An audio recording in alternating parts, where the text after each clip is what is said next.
all, and welcome back. If you're new here, hi. My name is Fee Green, or you may better know me as the Green Nymph.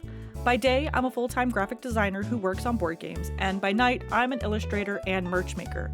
This is a special video I wanted to share with you because no matter where you are on your art journey, keeping your old art is something you should start doing right now. Today, I wanted to share some of my extremely old art and talk about why keeping it is so important to your growth. For context, here are a few of my current pieces. I've been drawing since I can remember, even holding a crayon, so I don't have an actual age I can remember being an artist, I just always was one. It's helped me cope with a lot of stress and hard times in my life. Art has been a bit of a sanctuary for me personally. When I was young, I didn't think I was going to do anything with my art. I strictly did it for pure enjoyment, which I think is nice because I wasn't beholden to any specific idea of what my life would be like with art. I just knew it made me happy. Let's skip to the fun part where we look at old work. Did you notice how I called it old, or how I didn't call it any of it cringe? I ain't ashamed. This is because I personally don't think any of this is cringe. Now, someone somewhere is gonna think it is, and mostly because they didn't make it. They have no idea what was going through my head, the life experiences I was going through, or what kind of music I was listening to make me draw this, etc. So they lack the context and depth that makes these pictures fun for me. And so what if the skill isn't perfect? Always striving for absolute 1000% perfection is gonna give you an ulcer, and ain't nobody got time for that. I also know some people embrace the idea of cringe art and lean into it really hard. Okay, if that's the case, I love that for you. If that's how you do, then you do you. But if you call your work cringe and you put yourself down about your work and actually believe it, you know, obviously you're free to do so, but you're also not doing yourself any favors. Why be harder on yourself than you need to be over something you're learning about? Learning should be fun. You think I came out of the womb making work like Picasso? No! Okay, I like it, Picasso. Okay, so how did we get here? Well, I was bullied at school for silly, stupid things, like drawing anime or my body type. Anime was not cool back then like it is today. It was very different. Possibly hard for some of you to grasp, but it's true. It was seen as super uncool. Back when I was growing up, people didn't know much about it or even understand it, and stupid kids, being mean, made fun of me for it.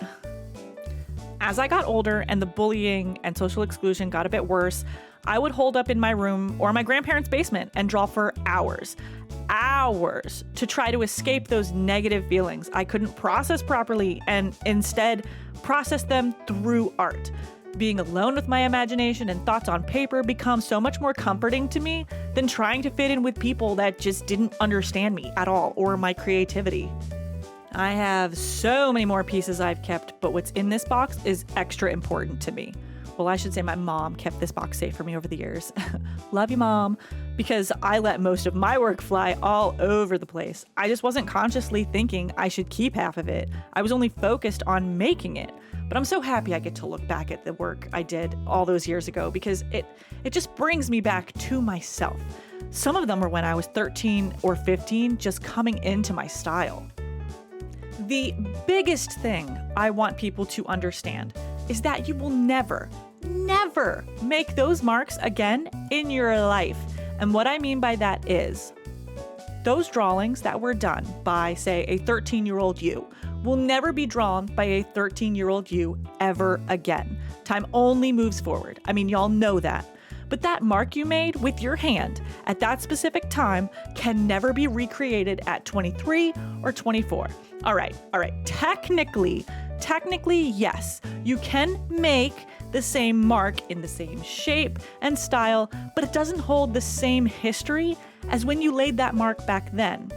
When that graphite or colored pencil or whatever tool you used was put down at that specific moment in your timeline, it holds a history that is exclusive to you and your life in a way that is recorded on paper, or now that technology has advanced, on an iPad or digital format.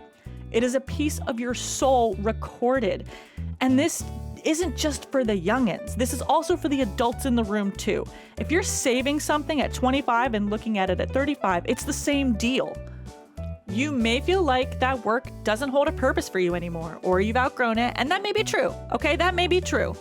But isn't it amazing to look back at your growth, especially in times when you're being hard on yourself about how your current work looks or comparing yourself to other artists? Now, I'm gonna sound a little cliche here, but I don't really care because this advice helped me. You should only be comparing yourself to yourself. And I'm willing to bet your past self would be screaming at how much you've improved. They would be rolling over at how good you've gotten. And you gotta think of that kid inside you sometimes. They still live there deep down. Because that kid is gonna be your biggest supporter. It's what indulges in all the little things that you love and only know the true version of the real you. And another reason is to look at your work and reflect on your mark making skills. When you do, you start seeing the reoccurring patterns you picked up and why you made the choices you did, or, maybe even how you could make that choice a little better.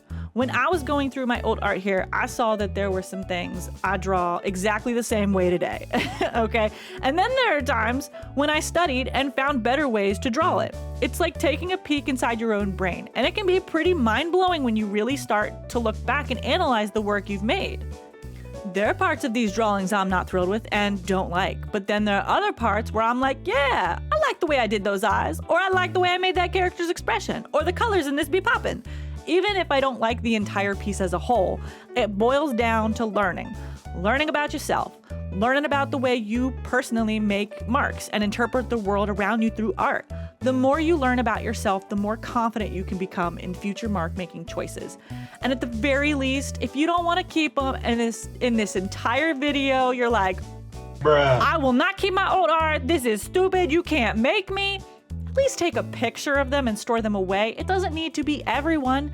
Maybe just the ones you really like.